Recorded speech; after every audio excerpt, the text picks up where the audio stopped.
Shrimati doctor Neera Yadav. अध्यक्ष महोदय, यह सभा राज्य सरकार से अभिस्ताव करती है कि कोडरमा जिले के डोमचांच प्रखंड के पचगावा, फुलवरिया, धरगांव, बनपोख, बिघा, मसनोडी तथा मरकच्चो के पपलो, खंडाडी, महुआटाड़, भगवती डी, कोडरमा प्रखंड के खरकोटा, गोलवा ढाब सहित दर्जनों गांव महोदय किसानों की समस्या की ओर ध्यान सरकार का आकृष्ट कराना चाहती हूँ महोदय, जिनका मुख्य आजीविका का साधन कृषि है और ये गर्मी की भरी दोपहर में या जाड़े की कड़कड़ाती हुई ठंड में महोदय दिन रात मेहनत करते हैं। सिर्फ धान गेहूं नहीं महोदय, बल्कि सब्जी, दलहन, तेलहन सारी खेती वो करते हैं, लेकिन उनके फसल का नुकसान जंगली सूअर और नील गाय से ज्यादा हो जाती है महोदय। और इतनी मेहनत करने के बाद मात्र मुआवजा में इन्हें संतोष करना पड़ता है महोदय। और हम कई बार ये प्रश्न भी ला चुके हैं महोदय। अभी तो सरकार मिलेट जैसे मड़ुआ, मिलेट वैसे मोटे अनाज के लिए प्रोत्साहन भी कर रही है।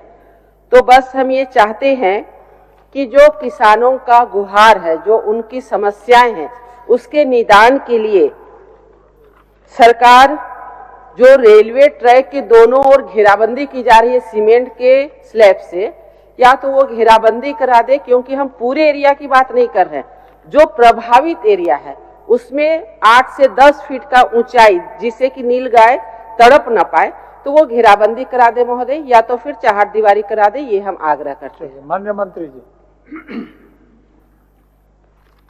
मान्यवर नीरा यादव जी का क्षेत्र से संबंधित जो प्रस्ताव आया है, उस प्रस्ताव में तकनीकी 2-3 बहुत बड़ी अड़चनें हैं।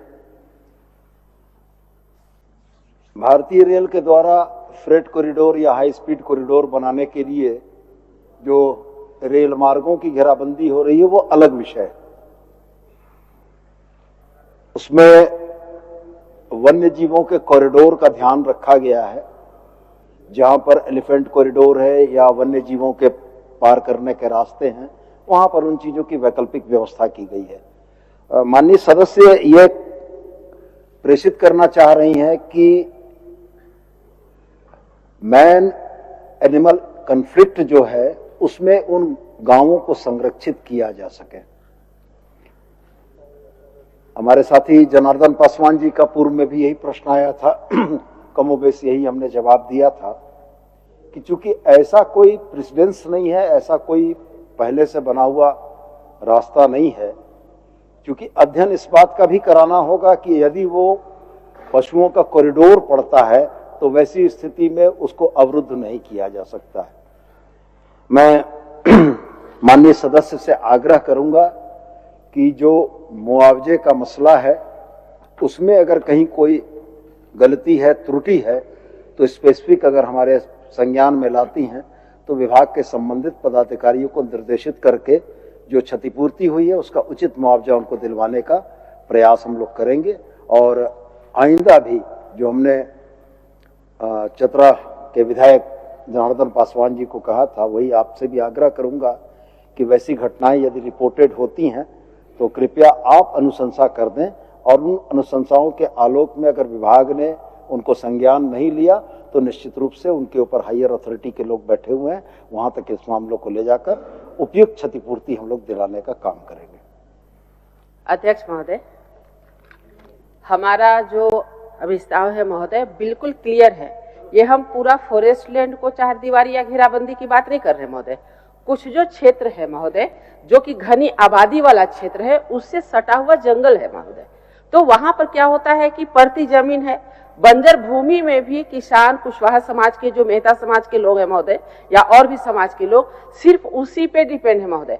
पहले बरही आके कोल्ड स्टोर में वो अपना अनाज को रखते थे, अब तो सरकार के द्वारा वहां पर बन भी गया है महोदय पूर्णाडी में, तो अब लोगों को वहां पर सुविधा मिलेगी। लेकिन कौन सा अनाज को रखेंगे कोल्ड स्टोर में महोदय? अभी उनका जीविकोपार्जन का मुख्य वही साधन है महोदय, और इसलिए हम एकदम स्पष्ट गांव का नाम के साथ में यहाँ एक बार आप दिखवा ले, वो कॉरिडोर नहीं है महोदय, वहाँ घनी आबादी है, बस कुछ जगह में जंगल थोड़ा सटा हुआ है, नील गाय तड़प करके आ जाती है और सारे फसलों को रौंद जाती है या खा जाती है महोदय। इसलिए हमने गांव का नाम स्पष्ट कहा है। वहां पर एक बार माननीय मंत्री जी निरीक्षण करवा लें, देख ले। हम इसलिए रेलवे ट्रैक वाला स्लैब से बोले महोदय, क्योंकि इसके पहले जो हम क्वेश्चन डाले थे उसका हम जवाब क्वेश्चन डाले थे कि कांटेदार कंटीले तार से घेराबंदी कराए, तो उसमें जवाब आया था कि कंटीले तार से जानवर को नुकसान होगा, इसलिए ये कार्य हम नहीं कर सकते हैं। तो हमने ये सुझाव दिया कि जो रेलवे ट्रैक वाले महोदय जो इस सीमेंट के स्लैब से ऊंची ऊंची दीवार दे रहे हैं, तो उससे तो किसी को नुकसान नहीं होगा। जो एरिया खेती वाला एरिया है महोदय, सिर्फ उसको हम घेराबंदी करने के लिए आग्रह कर रहे हैं। प्लीज माननीय मंत्री जी से महोदय, बहुत गंभीर है, तो थोड़ा बहुत गंभीरता पूर्वक इसको थोड़ा संज्ञान में लेते हुए जवाब दे महोदय। माननीय मंत्री जी। सर, इस तरीके का कोई भी काम पूरे झारखंड में कहीं नहीं हुआ है। अब माननीय सदस्य जो आग्रह कर रही हैं, उनके जितने एस्पेक्ट हैं प्रो और कौन से, उनको हम लोग दिखवा लेते हैं। और हम साथ में आपको इस बात के लिए आश्वस्त करना चाहेंगे कि जो कोडरमा जिला में हमारी QRT है, क्विक रिस्पांस टीम है, हम लोग प्रयास करते हैं कि उसको डाइवर्ट करके आपके उस खास करके प्रभावित इलाके में उनका लोकेशन हम लोग क्रिएट कराएं, जिससे कि ऐसा मैन एनिमल कन्फ्लिक्ट में वो बीच में आकर इन बातों को बचा सके। और साथ में सरकार निश्चित रूप से अपने नागरिकों की सुरक्षा के लिए कृत संकल्पित है। तो हम लोग यह प्रयास करते हैं कि जिला के उपायुक्त के माध्यम से खेती योग्य भूमि में यदि किसान अपनी कोई बाड़बंदी या अपना कोई घेराबंदी करना चाहते हैं, तो राज्य सरकार की किन योजनाओं का लाभ उनको दिलाकर इन चीजों को किया जा सकता है, इसका भी हम लोग जरूर प्रस्ताव करें। चलिए वापस ले लीजिए। अध्यक्ष महोदय, बस एक आग्रह लास्ट में महोदय, जैसे अभी तो आप देख रहे हैं सरकार के द्वारा अध्यक्ष महोदय, संभावना था एक सुझाव अध्यक्ष महोदय, जैसा भी हम लोग भी जब क्षेत्र भ्रमण में निकलते देखते हैं कितने जमीन परती पड़े हैं, कितने खेतों में घर वगैरह बना दिए गए हैं महोदय। मजबूरन अभी आबादी जैसी बढ़ रही है महोदय कि हम लोगों को इंजेक्शन वाला जो बड़ा किया जाता है सब्जी, वैसे सब्जी या रंगा हुआ कलर किया हुआ सब्जी खाने के लिए मजबूरी हो महोदय, क्योंकि खेती धीरे धीरे खत्म होती जा रही है।